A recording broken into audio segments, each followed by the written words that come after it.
E aí eu oro e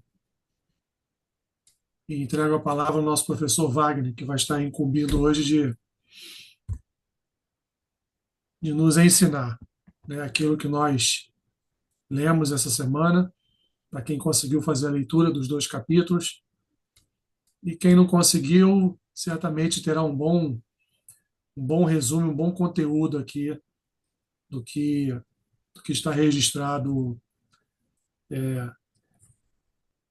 no livro e enfim, em outros autores que com certeza, provavelmente o Wagner vai trabalhar também, tá bom? Então deixa eu orar aqui, deixa eu ver se tem mais alguém aqui pedindo passagem. Não. Pai amado, Pai querido, nós somos gratos a Ti mais uma vez pela oportunidade que o Senhor nos concede de mesmo, Pai, sendo através de um instrumento tecnológico, através de uma reunião online, mas é uma oportunidade que o Senhor concede a todos nós para participarmos dessa academia de leitura, para aprendermos juntos, para caminharmos juntos, para nos aperfeiçoarmos na tua palavra. Abençoe o teu servo, Senhor, que esta noite estará nos abençoando com a tua palavra e com todo o ensino com que o Senhor já tem ministrado ao coração dele durante os seus estudos. Seja com cada um de nós, aqueles que não puderam estar conosco nesta noite, abençoe, guarde, seja com eles também, Senhor. É o que nós te pedimos. Abençoa-nos nesse momento de comunhão, em nome de Jesus. Amém. Amém. Só deixar uma Bíblia aqui aberta que eu acabei não abrindo.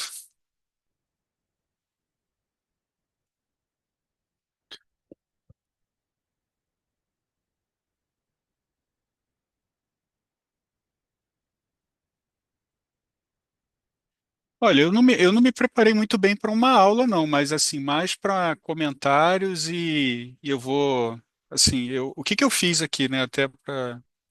Desculpa, eu nem perguntei se eu já podia começar. Sim, sim, sim, meu irmão. Posso? Tá. Vocês me ouvem bem, né? Ou- Tem delay? Não. Não, pra mim tá bom. Tá bom. Não, tá Tá. ótimo agora. Tá. Qual a abordagem que eu usei aqui? De cada capítulo eu fui pegando assim os pontos que eu julguei que eram os mais importantes ali dentro da linha de argumentação do autor, e aí esses pontos eu vou conversando com vocês, tá? É, Pastor, eu vou projetar minha tela, tudo bem? Deixa eu só ver aqui que eu sou mais familiarizado com o Teams. Como é que eu compartilho aqui?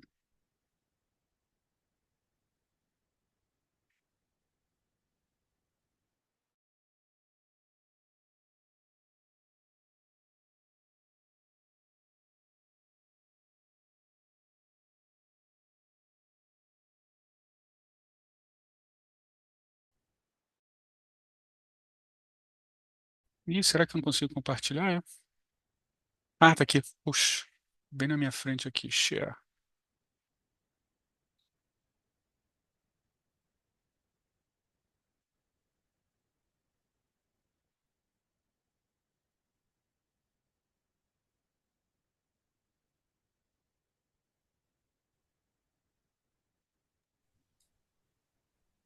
Apareceu alguma mensagem aí para permitir eu Apareceu. compartilhar? Só dá um hello aqui, né? Ah,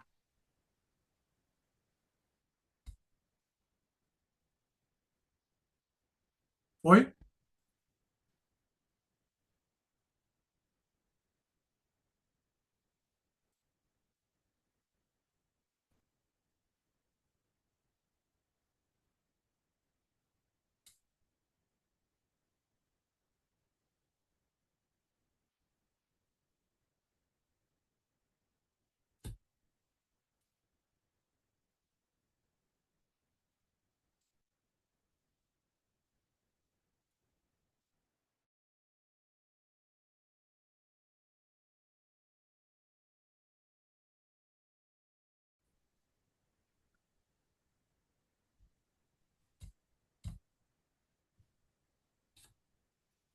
Voltei. opa.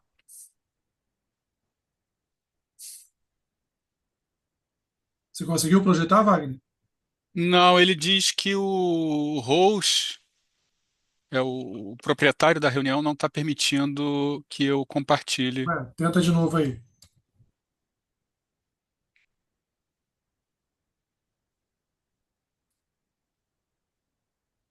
É, ele continua dizendo, o host não está permitindo o compartilhamento para essa reunião.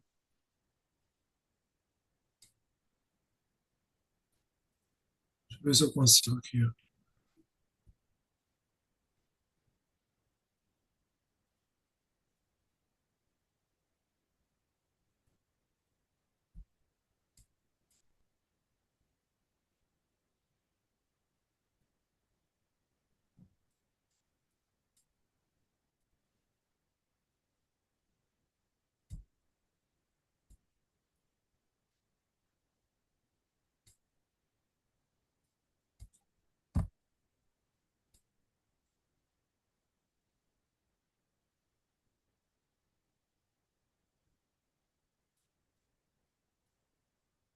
Vê agora se você consegue. Ah, agora eu estou conseguindo.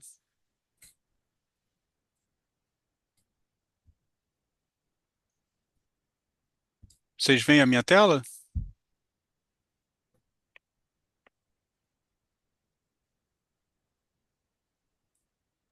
Tinha começado a abrir, aí agora parou.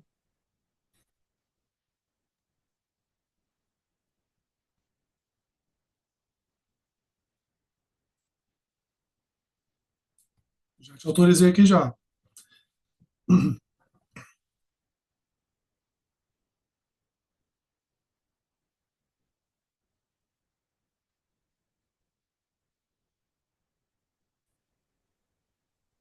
Agora foi eu que caí?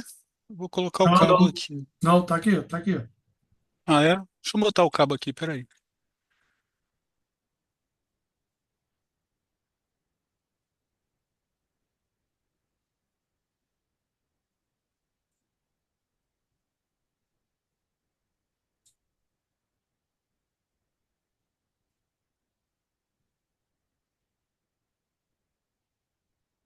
Vocês veem minha tela? Agora sim. Ah, Sim, perfeito. sim, sim. Tá, tá ótimo.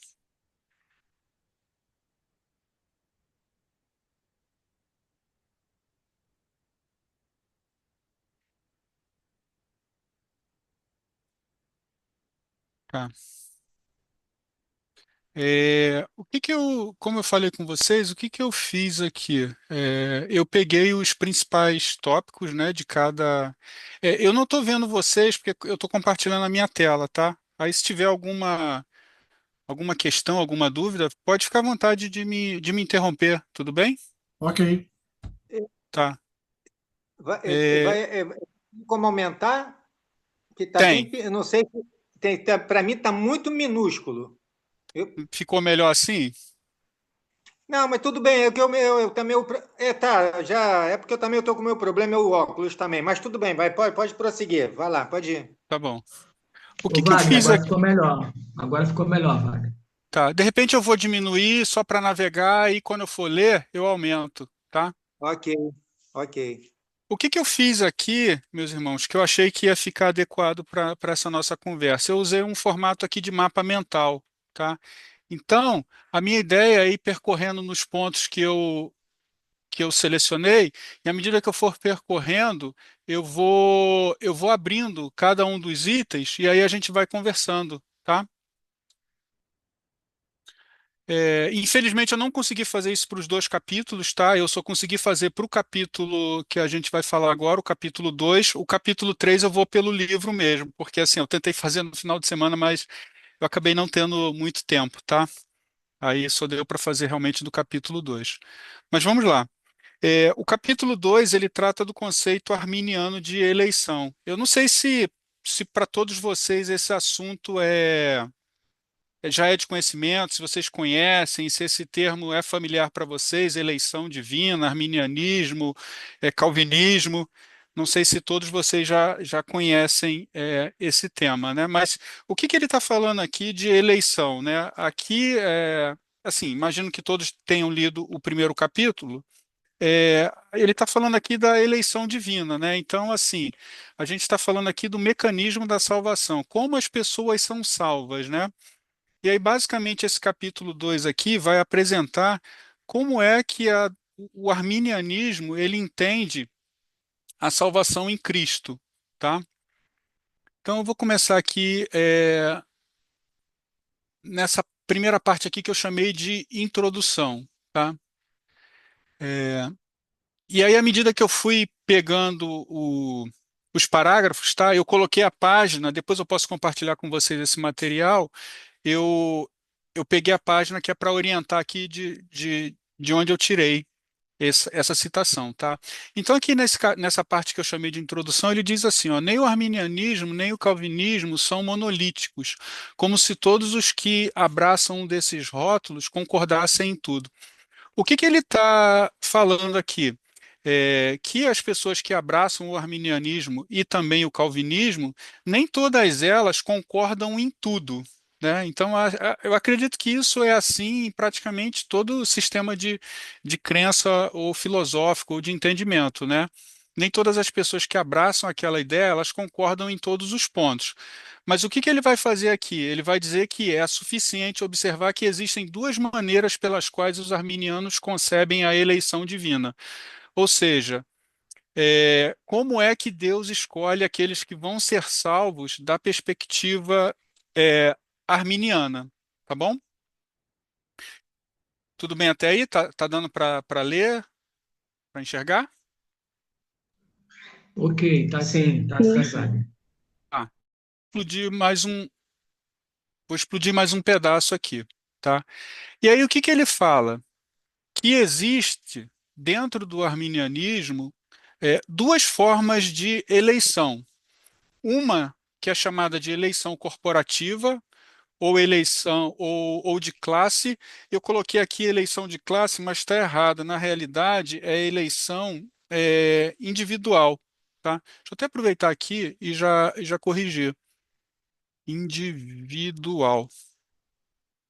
Eleição de classe e eleição individual. Tá? E o que que são esses termos? Então, vou começar aqui em cima. O que que é eleição corporativa ou a eleição de classe? Nessa perspectiva aqui, os arminianos que abraçam essa corrente, o que que eles dizem? Que quem é eleito é Cristo, ou seja, ele é o escolhido. E aquelas pessoas que aceitam a Cristo, elas são eleitas porque aceitaram a Cristo. Então a escolha é de Cristo e os crentes que abraçam a Cristo são considerados eleitos porque estão nele. E aí ele vai dizer na página 23, as pessoas não estão na igreja porque são eleitas, mas são eleitas porque estão na igreja. Então, eu não sei se vocês conheciam essa vertente, mas é bem diferente, né? Ou seja, a eleição ela é corporativa ou de classe, tá? Então, essa é uma visão arminiana de eleição. E uma outra que já é mais parecida com o que a gente conhece é a chamada eleição individual. Tá? E aí isso aqui está na página 24. O que que é a eleição individual? É a ideia de que Deus predestina para a salvação os indivíduos que atendem às condições de graça que ele estabeleceu.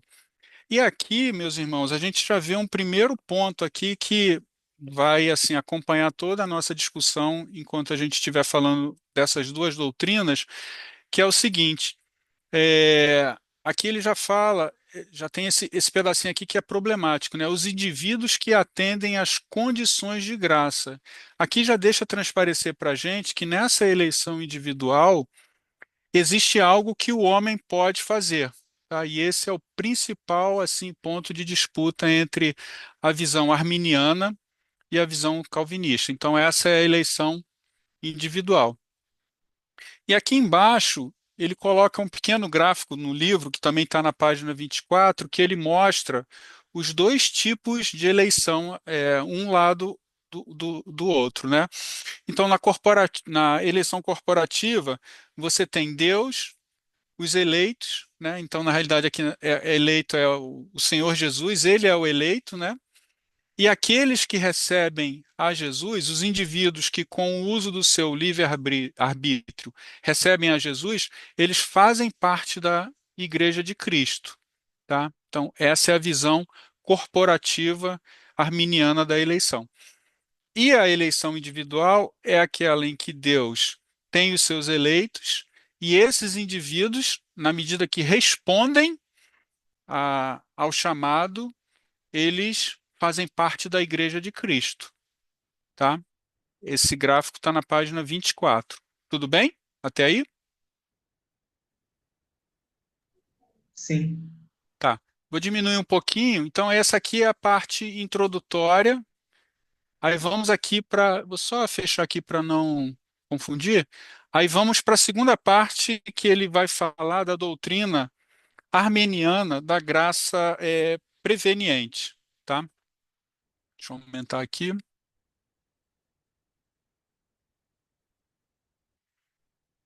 O que que é isso? Está na página 26.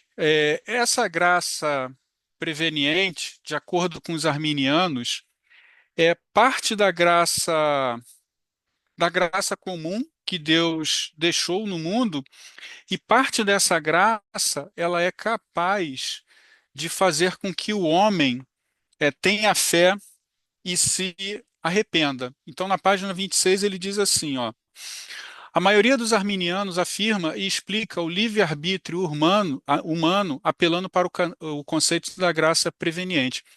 O que que ele está dizendo aqui? Que o ser humano, mesmo caído, mesmo após o pecado de Adão e com a sua natureza corrompida, ele é capaz de se voltar para Deus. E o que é que faz com que ele se volte para Deus? É essa graça chamada de graça preveniente, tá? Aqui, eu vou ler com vocês na página 26, nesse capítulo da doutrina arminiana da graça preveniente. Eu vou ler aqui alguns parágrafos para vocês. Diz assim, ó: embora alguns arminianos, como Jack Cottrell, neguem a doutrina da depravação total, e a gente vai falar mais à frente o que que é essa doutrina, a maioria a afirma e explica o livre-arbítrio humano apelando para o conceito da graça preveniente. Aqui já é um primeiro ponto de disputa com os calvinistas, tá? Os calvinistas não entendem dessa forma. Para eles, o ser humano pós-queda, ele não tem mais livre-arbítrio no sentido de ter a opção de escolher a Deus e de se arrepender dos seus pecados, tá? O ser humano, no seu estado normal, não consegue fazer isso. Para o arminiano, ele consegue fazer isso e isso é fruto da graça preveniente. Aí ele continua: o próprio Wesley afirmou que antes de sua queda, Adão tinha livre-arbítrio, mas depois de sua transgressão, ele perdeu toda a capacidade de escolher qualquer coisa propriamente boa. Assim, a análise wesleyana arminiana da natureza humana da natureza humana caída não difere da calvinista em seus fundamentos. Então, em que elas diferem? Porque os arminianos wesleyanos afirmam a eleição condicional, enquanto os calvinistas afirmam que a eleição é incondicional. A resposta é a graça preveniente. Deixa eu explicar aqui. Na visão calvinista, a eleição ela é incondicional. O que que isso significa? Não há condição alguma que o homem precise satisfazer para que ele seja salvo. Ou seja, a salvação é um ato de graça de Deus. Ela é totalmente ação divina regeneratória no homem. Do ponto de vista arminiano, a, a eleição ela é condicional. Condicional por quê? Vai depender do homem, vai depender de uma condição, ou seja, do homem aceitar o chamado de Deus. Mas como é que o homem pode aceitar esse chamado de Deus, uma vez que a sua natureza, a sua vontade está completamente corrompida? Eles dizem que para que o homem faça isso, na visão arminiana, ele depende dessa graça preveniente. É uma graça que Deus deu a todos os seres humanos e que restaurou essa capacidade do ser humano de responder a Deus e abraçar a salvação em Cristo. Tudo bem? Então vamos lá. Aí ele diz aqui o que a gente já falou, né? Tanto os arminianos quanto calvinistas entendem que antes da queda, Adão tinha livre-arbítrio, entretanto, após a queda, ele perdeu essa capacidade de escolher qualquer coisa boa. Aí vamos seguir aqui. Os arminianos, eles entendem que a eleição é condicional, né? Então, o que é isso? O homem precisa atender a certas condições, enquanto calvinistas, incondicional, ou seja, não há condição que o homem atenda, que ele possa atender para ser salvo. E aí ele continua: a graça preveniente é uma ação sobrenatural de graça e misericórdia em que Deus restaura a todos os seres humanos o livre-arbítrio perdido na queda de Adão. Essa graça, ela é resistível, ou seja, a pessoa pode rejeitá-la e morrer eternamente. Aqui é um outro ponto de disputa entre calvinistas e arminianos. Por quê? Na visão arminiana, a graça de Deus, essa graça que regenera, ela é irresistível, ou seja, o homem ele não pode resistir a ela. Na visão arminiana, não. Na visão arminiana, eles entendem que essa graça é resistível. Isso, por consequência, leva a um ponto, a um outro ponto que a gente vai ver mais à frente, que é a questão da pessoa poder cair da graça ou perder a salvação. Tudo bem até aí? Então, vou seguir aqui.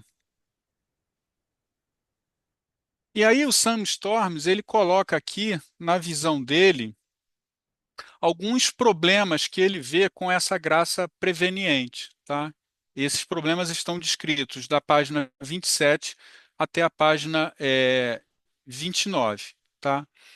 Então, primeiro problema aqui que ele observa nessa visão.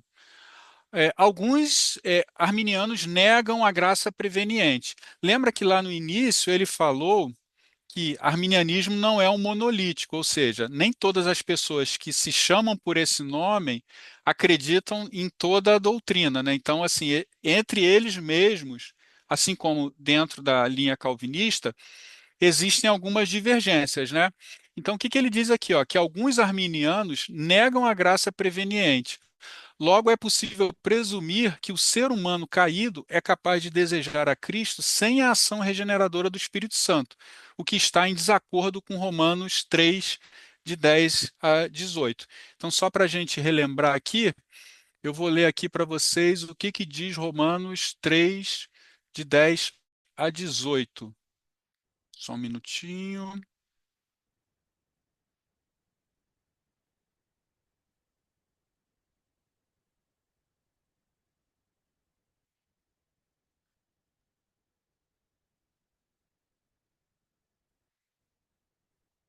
Não vou ler nem todos os versículos, mas vou ler só os primeiros aqui, ó. Romanos 3, 10 a 18. Diz assim: como está escrito, não há justo, nenhum sequer.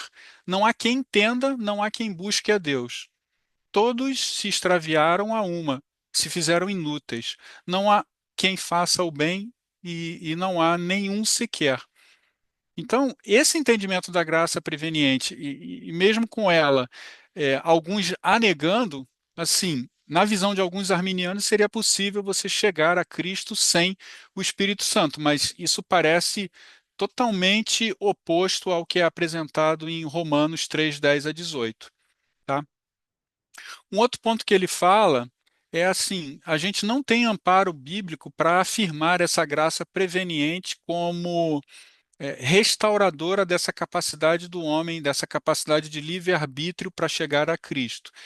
E aí, alguns arminianos falam a respeito de João 1,9 como um versículo que fundamentaria essa graça preveniente. Só que o Sam Storms, ele diz aqui que esse versículo ele não é suficiente e, além do mais, essa leitura ela é forçosa. E se vocês vierem no livro, deixa eu ver aqui qual que é a página. Na página, está na página 27 e na página 28, ele explica os motivos pelos quais esse versículo não pode ser usado para justificar uma doutrina de graça preveniente. Então, só para vocês lembrarem, esse capítulo, esse versículo diz assim, ó, João 1, 9.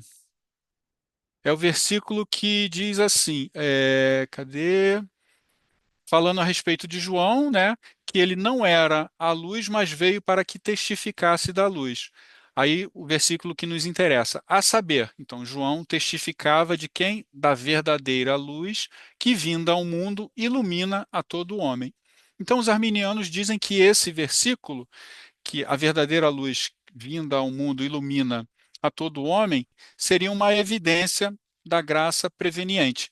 Só que o Sam Storms, ele nega, diz que essa é uma exegese forçosa, né, uma interpretação forçosa, e aí ele cita na página 28 um autor que, se eu não estou enganado, ele é batista, chamado Thomas Schreiner, que ele diz assim, ó, Thomas Schreiner afirma que iluminar, nesse contexto aqui de João 1,9, não se refere à iluminação interior do coração, da mente ou da vontade, mas significa expor o estado moral do coração, ou seja, lançar luz sobre alguém de modo a revelar e pôr em descoberto o estado da alma. E aí ele continua citando aqui o Carson também, que é, explica aqui o que significa esse verbo, né? Que o significado principal dele é lançar luz sobre ou tornar visível ou trazer à luz. Então, esse ilumina a todo homem é no sentido de mostra o estado pecaminoso ou traz à luz o estado moral decadente do ser humano, né, e não justifica uma doutrina de graça preveniente. Tá? E ele continua. No 3, é um outro ponto também problemático, porque vai de encontro a algo que até o próprio apóstolo Paulo escreveu. Ele diz assim, ó, a graça preveniente apenas possibilita a fé salvadora, visão arminiana. Nesse sentido, se ela apenas possibilita, qual é a conclusão que a gente chega? Que o homem é responsável por vir a Cristo. E aí ele pergunta: essa visão não daria ao homem algo a respeito do qual ele poderia vangloriar-se? A gente vai falar um pouco mais à frente que a visão, a mecânica, melhor dizendo, de salvação arminiana, ela é o que a gente chama de sinergista, ou seja, é como se fossem duas forças, né, cooperando para um bem comum. Deus provê essa chamada graça preveniente e o homem responde a essa graça. Então, na medida que o homem responde, ele é salvo. Só que isso coloca o homem como participante do processo de salvação. E aí ele pergunta: será que o homem não poderia se vangloriar? Por quê? Eu olho para dentro de mim e falo: eu realmente sou uma boa pessoa, porque eu consegui olhar dentro de mim, eu consegui entender o chamado de Deus e eu respondi a esse chamado de Deus. Então, essa visão de graça preveniente acaba dando ao homem algo pelo qual ele pode se vangloriar, tá? O quarto ponto aqui de problema que ele traz na graça preveniente, ele diz o seguinte, que essa graça preveniente enfraquece a ênfase de Romanos 8, onde Deus é o responsável pela salvação, do início ao fim. Não vou ler todo o capítulo, mas vamos ver aqui, ó, Romanos 8, para vocês lembrarem aqui esse capítulo. Só um minutinho.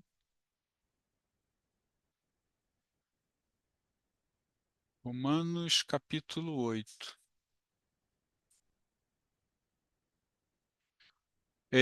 O Romanos capítulo 8 diz assim: agora, pois, já não há nenhuma condenação, agora, pois, perdão, já não nenhuma condenação há para os que estão em Cristo Jesus.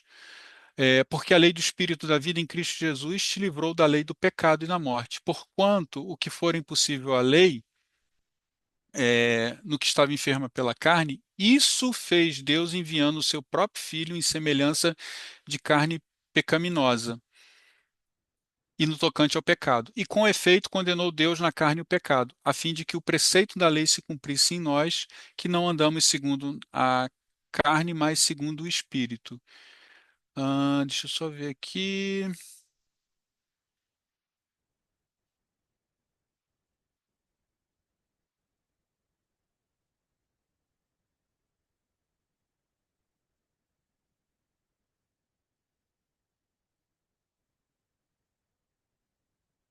Então, o que ele está falando é o seguinte: olha, essa visão de graça preveniente e do homem respondendo ao chamado de Deus, ela contraria Romanos capítulo 8. E por fim, a quinta objeção dele à graça preveniente, ele fala o seguinte: olha, a fé salvadora é dom de Deus conforme Efésios capítulo 2, verso de 8 a 10, né? Vocês são salvos pela graça, né? E isso é dom de Deus para que ninguém se glorie.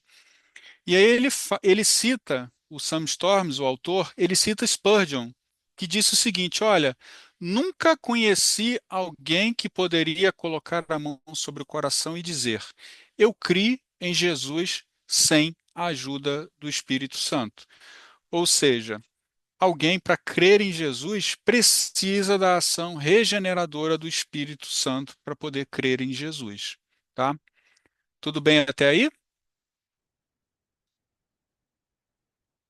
Ok, Então tudo vamos bem. seguir aqui. Doutrina Arminiana da Graça é a parte 2. E aí vamos para a parte 3,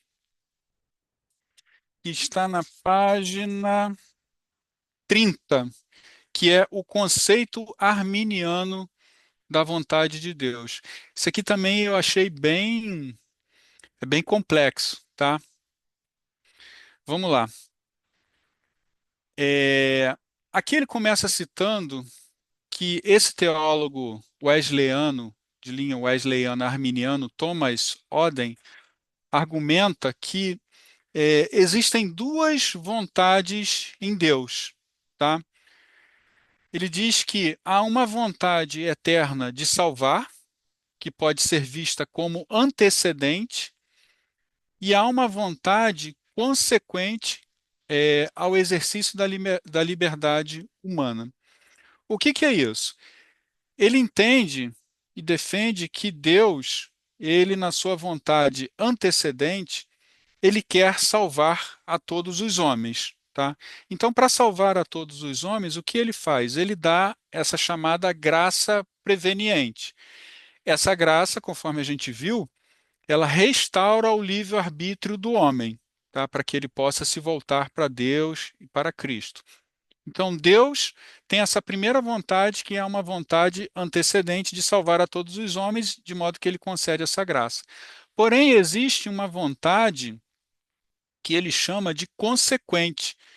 Ela é consequente ao exercício da liberdade humana, ou seja, depende da liberdade do homem, da minha decisão, né? Eu quero ser salvo para que Deus de fato me salve, que é a vontade consequente. Ou, caso eu rejeite, né, a vontade consequente de Deus vai me deixar em estado de perdição, tá?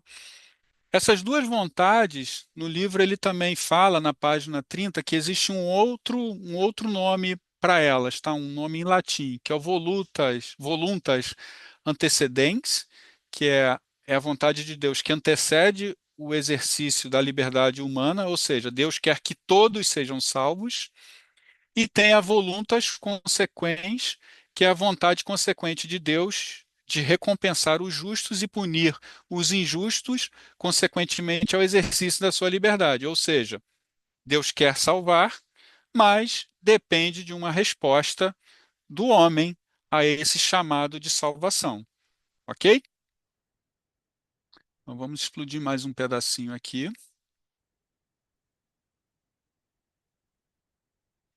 E aí, também na página 30, esse mesmo teólogo detalha um pouquinho mais dessa graça universal, né, que a gente está chamando aqui de graça preveniente, né? Então ele diz que a vontade, que a gente já falou antes, né, a vontade antecedente de Deus é salvar a todos. A vontade de Deus é oferecer graça preveniente suficiente para tornar sua vontade universal de salvar efetiva, ou seja, Deus quer salvar, e para isso, o que que ele faz? Ele oferece a graça preveniente. E aí você tem a vontade consequente.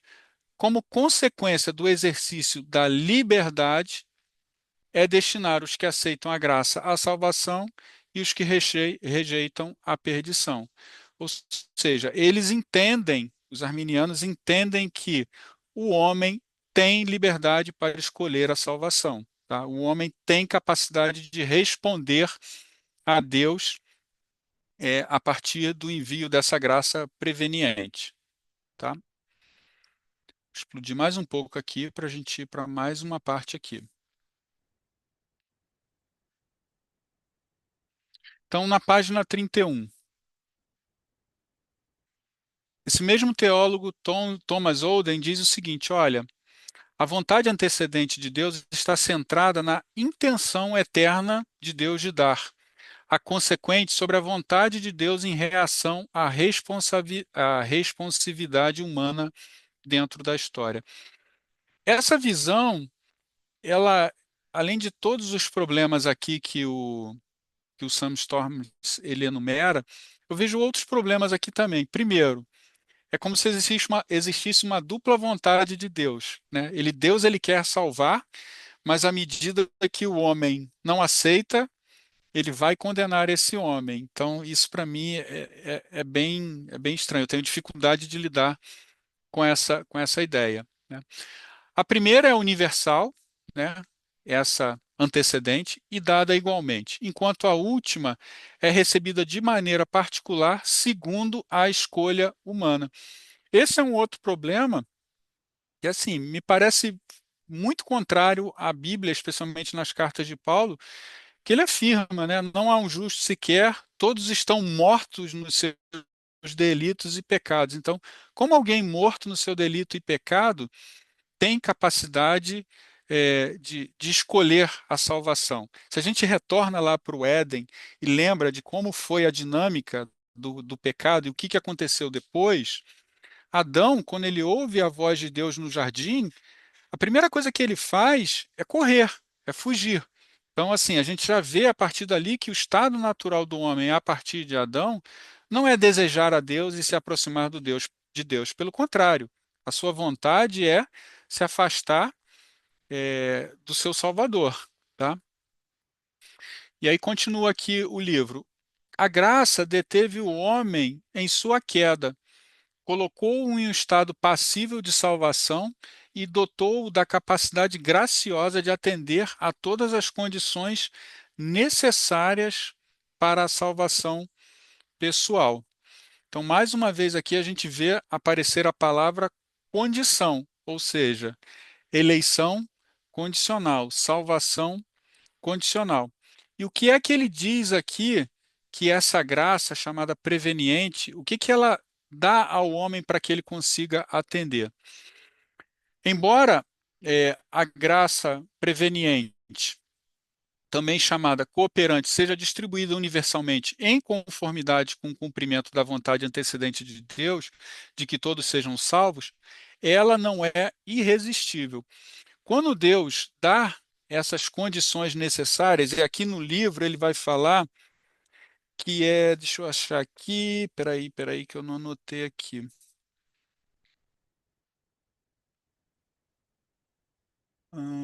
Peraí.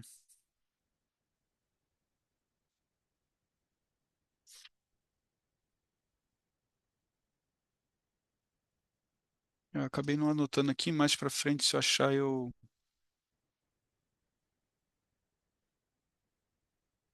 Conta primeiro universal, enquanto a última.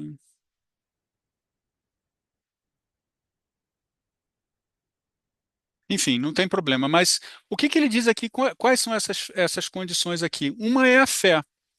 Então ele está dizendo que com a graça preveniente, Deus concede ao homem fé para crer. Só que tem um ponto aqui que é o seguinte: esse chamado dessa graça preveniente ou cooperante, ela não é irresistível, ou seja, o homem pode resistir a esse chamado, ou seja, o homem pode escolher a salvação. Isso aqui me lembra um outro ponto também a respeito da doutrina dos decretos de Deus, que diz que os decretos de Deus, eles são eficazes, ou seja, aquilo que Deus decreta vai acontecer. Essa visão aqui é problemática, porque Deus está dizendo, está chamando a pessoa à salvação, mas ela consegue resistir a esse chamado. E aí ele continua aqui: o fato de que alguns escolherão livremente não resistir, mas submeter-se abraçando o evangelho livremente, é conhecido por Deus. E com base nisso, ele os elege para herdar a vida eterna. Então, aqui é um outro ponto também que o Sam vai explicar no livro, que é assim, Deus, na visão arminiana, antes mesmo do homem aceitar o chamado ou rejeitar, Deus já sabe previamente quem serão os que vão aceitar. E com base nessa presciência de Deus, é que ele já os elege para herdar a vida eterna. Tá? Tudo bem até aí, meus irmãos?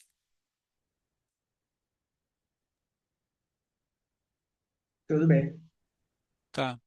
Fechar aqui o ponto 4, perdão, ponto 3, e vou vir aqui para o 4.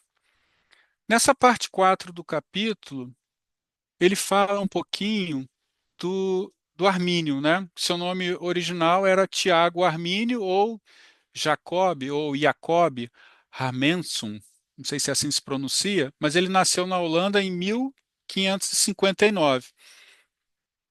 Ele nasceu 50 anos após Calvino. Calvino ele vai nascer em 1509 na França, tá? Então ele estudou em Genebra de 1582 até 1586 com o sucessor de João Calvino, que foi Teodoro de Beza, né? Genebra no que a gente conhece hoje como Suíça, né? E nessa época que ele estudou com Teodoro de Beza, ele foi extremamente elogiado por Teodoro, né? Então, algumas palavras aqui de Teodoro de Beza sobre o Armínio, né? Ele diz assim, ó, Deus dotou de um intelecto apto, tanto no tocante à apreensão, né, a apreensão na forma de entender, né, quanto à discriminação das coisas.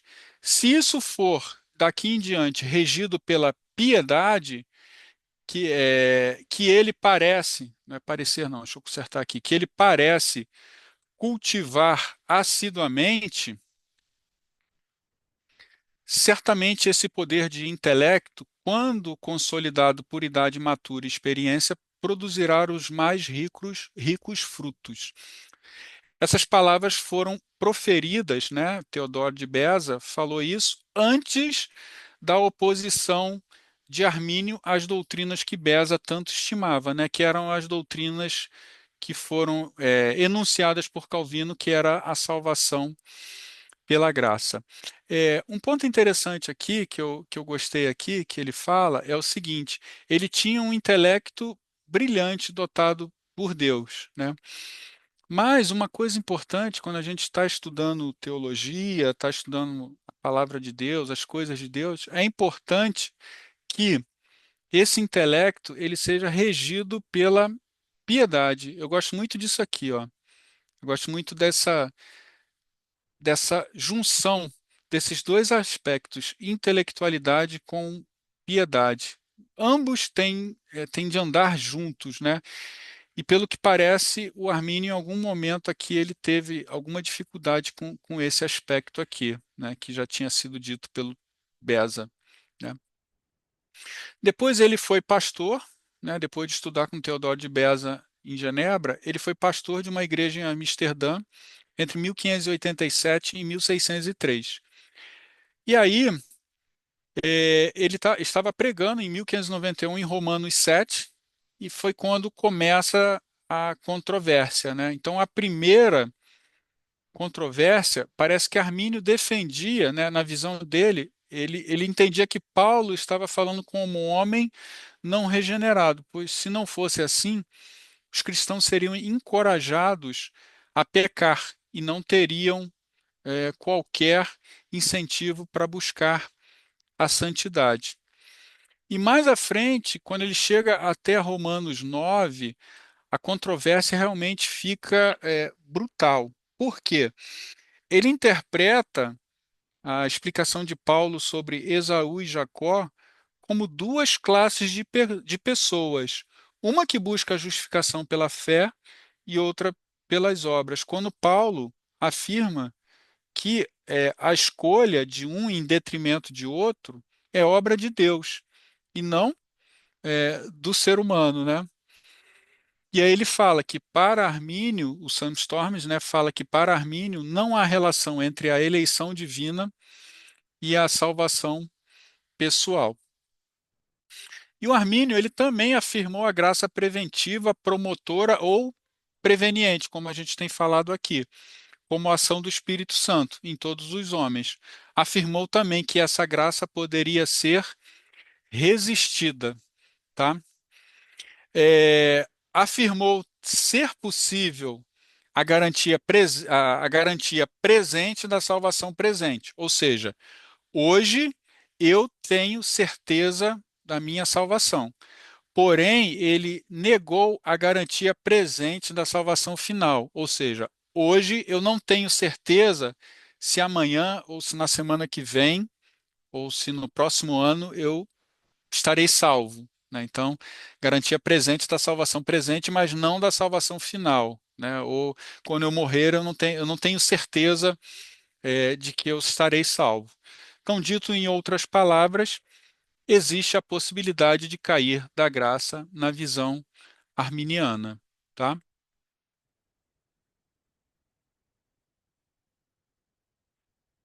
E fechando o capítulo 2, perdão, não, é isso mesmo. O final do capítulo 2 vai falar sobre a ascensão do arminianismo e o sínodo de Dort, que está na página 36, é a página final desse capítulo 2, tá? Em 1610, em janeiro de 1610, mais de 40 seguidores de Armínio assinaram uma petição que ficou conhecida como remonstrância, para ser enviadas às autoridades políticas, com 5 pontos de convicção teológica, né? Um ano depois, um grupo de reformados calvinistas emitiu em 1611 a contra-remonstrância para refutar esses 5 pontos dos arminianos. É aqui, eu não sei se os irmãos já ouviram falar dos 5 pontos do calvinismo. Vocês já ouviram falar? 5 pontos do calvinismo, eles surgem aqui em refutação aos 5 pontos do arminianismo. E os calvinistas conseguiram, em 1618, convocar um sínodo nacional, que se reuniu de novembro de 1618 até maio de 1619, onde refutaram cada ponto da remonstrância, né, que foram esses 5 pontos aqui dos arminianos, e esses 5 pontos que eles refutaram ficou conhecido como os cânones de Dort. Os cânones de Dort por causa da cidade onde eles se reuniram para fazer o sínodo, que é a cidade de Dort, tá? Então, os cânones de Dort, mais o catecismo de Heidelberg e a confissão belga, elas formam a base do calvinismo holandês. Eu até queria mostrar aqui, eu tenho aqui, eu sempre uso quando eu dou aula lá no CIAB 2, eu tenho tanto o catecismo de Heidelberg e a confissão belga, tá? E vocês não responderam aí, mas não tem problema não. Os 5 pontos do calvinismo, ele é conhecido por um acróstico, deixa eu colocar aqui, ó, chamado TULIP, né, que lembra tulipa, né, e até é bem sugestivo porque a Holanda é o país das tulipas, né?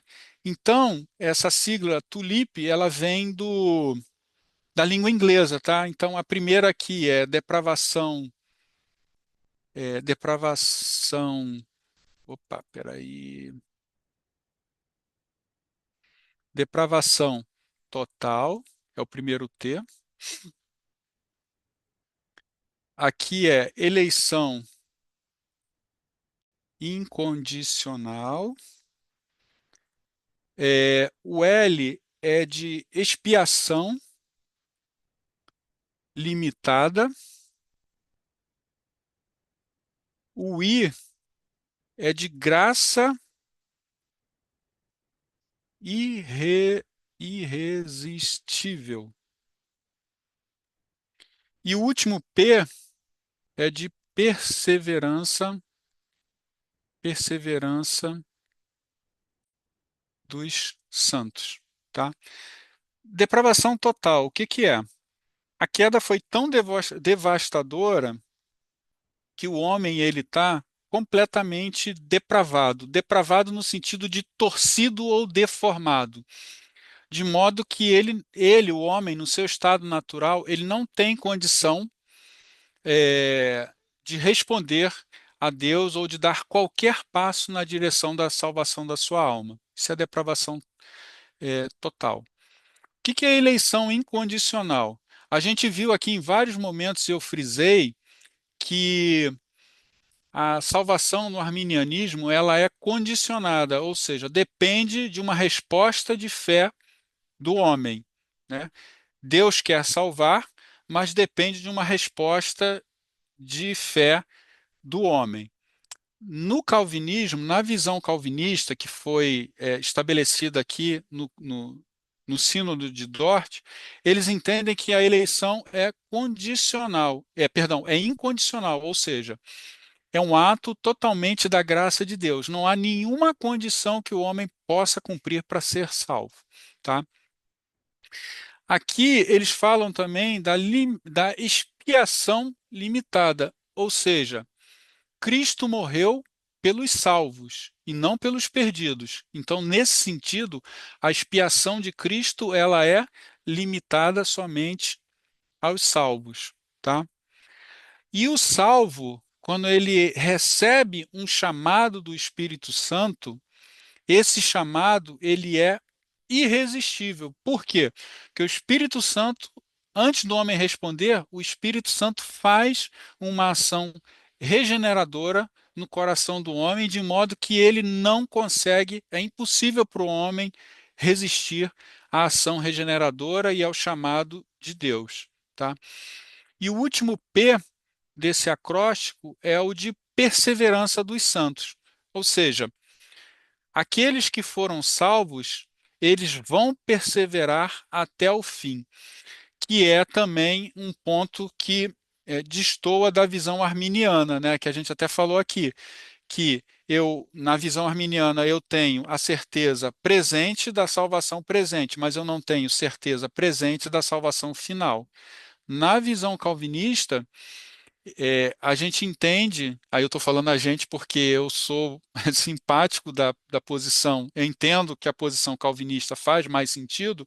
Na visão calvinista, o Espírito Santo vai preservar os santos até o fim, de modo que é impossível que ele perca a salvação, tá? Tudo bem? Ok, sim. Vou comentar aqui que eu não estou vendo vocês, tá?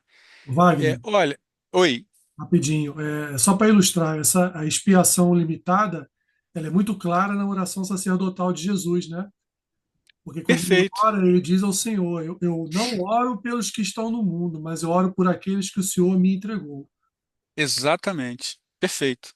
É isso mesmo, tá? Infelizmente, meus irmãos, eu não consegui, não tive tempo nesse fim de semana de fazer esse mesmo mapa aqui. Assim, primeiro, eu não sei se ficou bom dessa forma, dessa dinâmica. Eu queria experimentar e até ouvir o que vocês têm a dizer, tá?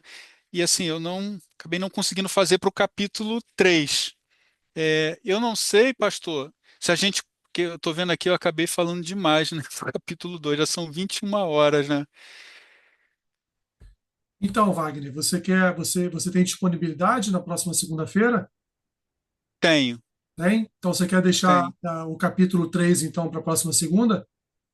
Posso E sim, aí não te tem dá um problema tempo não. para você preparar o material e assim também eu acredito que a cabeça do pessoal deve estar meio pegando fogo, né? Aí, Pois é, eu tenho uma preocupação porque assim, eu falo muito, né? Então, apesar de eu, assim, eu acho que eu tentei ir bem devagar, porque eu sei que não é um assunto. Para quem já teve contato, eu sei que é mais fácil. Agora, para quem nunca viu esse assunto, e assim, eu sei que esse assunto ele desperta paixões, né? A gente vê na igreja, a pessoa fala assim: "Ah, o calvinismo é uma vez salvo e salvo para frente, para sempre". Falou essa frase, a pessoa já nem escuta o que vem depois. Então, assim, eu acho que já até começa de trás para frente, né? Eu acho que começa a discussão errada. Então, desperta muitas paixões. Então, assim, eu sei que é um assunto que para alguns é muito árido, é difícil, então eu sei que realmente tem que ter um tempo aí para decantar e absorver essas ideias, né? sim, sim, perfeito. Assim, a aula foi maravilhosa, muito bem explicada e o mapa mental aí funcionou muito bem, com certeza. Então, assim, a gente deixa então o capítulo 3 para a semana que vem. E aí isso dá até tempo do pessoal jogar uma água fria na cabeça, esfriar um pouquinho tudo aquilo que eles aprenderam, né? E como a aula foi gravada, daqui a pouco eu vou estar postando no grupo, e aí quem não pôde estar conosco vai assistir a aula, né? Quem assistiu a aula tem tempo aí de assistir novamente a aula, né? E aí de repente já até anotar algumas dúvidas que ficaram para perguntarem na próxima aula. E aí também te dá um tempo para você preparar a próxima aula e segunda-feira a gente tá junto de novo aqui vendo essa segunda parte aí que é em relação ao calvinismo. Tá Tá? ok para todo mundo? E Ok. Excelente aula, ok. Ok, ok, gostei, ótima aula. Ok. tá bom. E se assim, se vocês quiserem depois me mandar uma mensagem em privado, fala, poxa, Wagner, de repente põe menos tópicos, acho que ficou muita coisa e não quiser falar lá no grupo, quiser mandar direto para mim, fiquem à vontade que eu estou aberto a críticas, tá? Porque assim, é a primeira vez que eu faço nesse formato, então eu realmente não sabia se ia ser bom, se ia ser proveitoso dessa forma. Então, tá, fiquem à vontade, se quiserem criticar, não tem problema nenhum, pode mandar uma mensagem para mim, tá? Não, ficou excelente, Wagner. Excelente. Isso aí não tinha a mínima dúvida de que a aula seria excelente. Então, assim, pessoal, fica marcado então para a semana que vem. Depois eu vou reajustar a nossa agenda, porque assim, a nossa intenção não é correr, a nossa intenção é entender. Então, assim, aquilo que você não conseguiu perceber muito bem, entender muito bem, se quiser, mande lá no privado para o Wagner, certamente o Wagner vai te responder, tá bom? Seria importante, e aí até uma experiência sobre pregação expositiva. A gente, na pregação expositiva, a gente lê aquele texto que a gente vai pregar no mínimo umas 10 vezes. E aí, dentro de toda essa leitura, a gente vai destacando verbos, adjetivos, a gente vai destacando alguns pontos dentro do texto bíblico que nos salta aos olhos e que nos dá o entendimento daquilo que quem escreveu está querendo dizer, né? Tanto para a audiência lá do tempo dele, quanto aquilo que é aproveitável, e tudo é aproveitado por nós, né? Então, assim, então é importante, meus irmãos, vocês tendo tempo, evidentemente, que eu sei que cada um tem os seus afazeres, tem o seu trabalho, enfim, tem os seus compromissos, mas é importante, por exemplo, fazer uma releitura do capítulo 2. Faça uma releitura do capítulo 2, pegue a aula do Wagner, né? E aí o Wagner, muito bem, ele destrinchou todo o capítulo, inclusive indicando as páginas.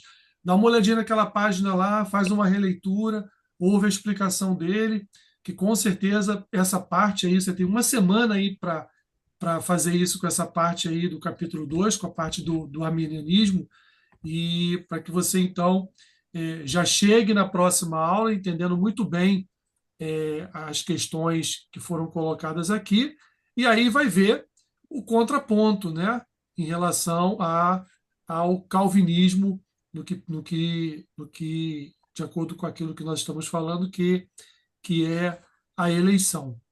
Tá bom, meus irmãos? Então faça isso, não deixe de fazer, porque assim, no mundo muito reler, você acaba identificando e suplantando também todas as suas dúvidas, entendeu? O livro ele não é um livro difícil, o assunto é. O É, assunto é robusto, né? Mas o é. Sandstorms ele tem uma boa linguagem, ele explica bem e melhor que ele explicando foi o nosso professor Wagner essa noite. Então, tenho Bem, certeza absoluta que foi uma bênção e semana que vem novamente será mais uma vez uma outra fonte de bênção para nós. E aí, assim, basicamente já teremos do livro o seu conteúdo principal, que é essa diferença entre o arminianismo e o calvinismo, né? Que a nossa igreja ela não é uma igreja calvinista, só para que os irmãos entendam, ok? Até porque o calvinismo não se resume só a isso. Então, ela não é uma igreja calvinista, mas Exatamente. naquilo que se fala sobre eleição, aí podemos dizer que somos calvinistas, ok? É. Então, hoje, a igreja cristã de Nova Vida, a aliança, ela, naquilo que se refere à eleição, ela tem o seu posicionamento calvinista. Tá bom, pessoal? Meus irmãos, para mim foi uma alegria, assim, um privilégio, tá? Poder estar aqui com vocês e, assim, eu fico muito feliz de ter podido, ter sido útil, tá? Obrigado mesmo. Poxa, Wagner, foi bom. nós que nos alegramos e te agradecemos aí pela disponibilidade do seu tempo, que a gente sabe que tempo hoje é curto, né? Dentro de tantas coisas que a gente faz no nosso dia a dia, né? Trabalho, família, não é verdade? Então, assim, a gente separar um pouco desse tempo para ensinar, para conduzir, para guiar, né?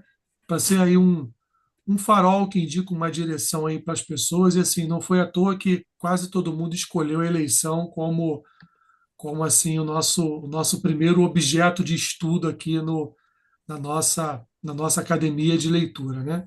Então, o nosso objetivo é esse, é caminhar devagar, sem pressa, porque o importante é que todos entendam aquilo que estão lendo, para aqueles que têm tempo, né, de fazer a leitura semanal e então destrinchar na sua mente, né, desfazer conceitos muitas vezes errôneos, né, como que você acabou de falar, uma vez salvo, sempre salvo, e aí são coisas que vão se tornando jargões em nosso meio e que muitas vezes não correspondem com aquilo que a doutrina efetivamente nos ensina e nos transmite, né? Então já assim uma certa rejeição, não, isso aí é aquilo que fala lá, né?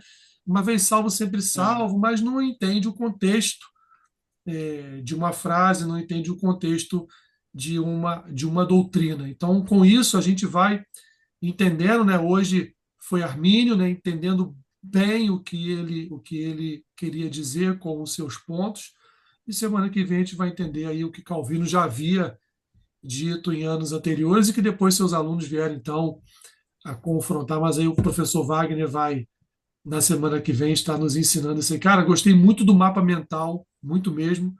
Achei muito interessante, muito legal, assim, uma forma bem didática de você transmitir a É. aula, né? Assim, os slides são bons, mas às vezes assim, a gente assiste tanta aula com slide, né? E quando vê algo tão diferente assim, a gente fica maravilhado, né? Porque você vai pontuando, vai abrindo o quadro. Achei muito legal, muito bacana. Nunca tinha assistido uma aula dessa forma. Foi a minha primeira vez. Eu queria experimentar para ver se ia funcionar bem. Assim, particularmente para mim, Wagner, foi muito bom. diferente, Wagner. Ficou muito bom mesmo. Exatamente, muito diferente, Legal. muito bom. Tá bom, meus irmãos? Foi Então, bom. semana que vem, mesmo horário, mesmo canal, mas agora estaremos ali mergulhando nas águas de Calvino. Embora a gente já tenha mergulhado um pouquinho, mas vamos agora mergulhar mais fundo nas águas de Calvino. Tá bom, meus irmãos? Mais uma vez, agradecer ao Wagner por sua disposição, por sua disponibilidade Agradecer aí a sua família por liberar você para estar com a gente numa segunda-feira aí por 1h10, nos ajudando, né, nos ensinando, tá bom? Vou pedir, Diácono Nilson. Nilson, ora por nós, por favor. Sim. Pai amado, Pai querido, agradecendo, Senhor, por mais uma aula, Senhor, que Tu tem nos ensinado, meu Pai. Tu usou hoje um irmão, um filho Teu, Wagner, para nos ajudar mais ainda. Agradecemos, Senhor, por tudo, meu Pai, por cada ensinamento, Senhor. Que o Senhor venha, meu Pai, colocar pessoas que possam, meu Pai, estar na aula, meu Pai, aprender mais, meu Pai, mais de Ti. Sim, Deus. Obrigado por tudo, meu Pai, te agradecer, meu Pai, eu entrego, meu Pai, todo em Tuas mãos, meu Pai, a família, mãe do Wagner, meu Pai, que o Senhor venha abençoar toda a sua família, abençoa a família de todos. Eu te peço também, meu Pai, uma noite abençoada, meu Pai. Que o Senhor venha, meu Pai, fortalecer cada vez a nossa, meu Pai, a nossa família, meu Pai, a nossa vida, Senhor, para que possamos aprender mais e mais, meu Pai. Sim. Obrigado, meu Pai, pela saúde do nosso pastor Alessandro, que ele tem usado, meu Pai, os ensinamentos dele para ensinar, meu Pai, a tua igreja, meu Pai, os teus filhos, meu Pai, a te seguir, meu Pai, e aprender mais da tua palavra, Senhor. Obrigado por tudo, meu Pai. Desde já eu te agradeço, Senhor, por tudo. Em nome do Pai, do Filho e do Espírito Santo de Deus. Amém. Amém. Amém. Amém. Amém. Amém, graças a Boa Deus. noite, pessoal. Uma excelente semana para todos vocês. Tá bom? Boa Boa noite, noite, boa irmãos. noite, então com Deus. Com Deus. Boa noite.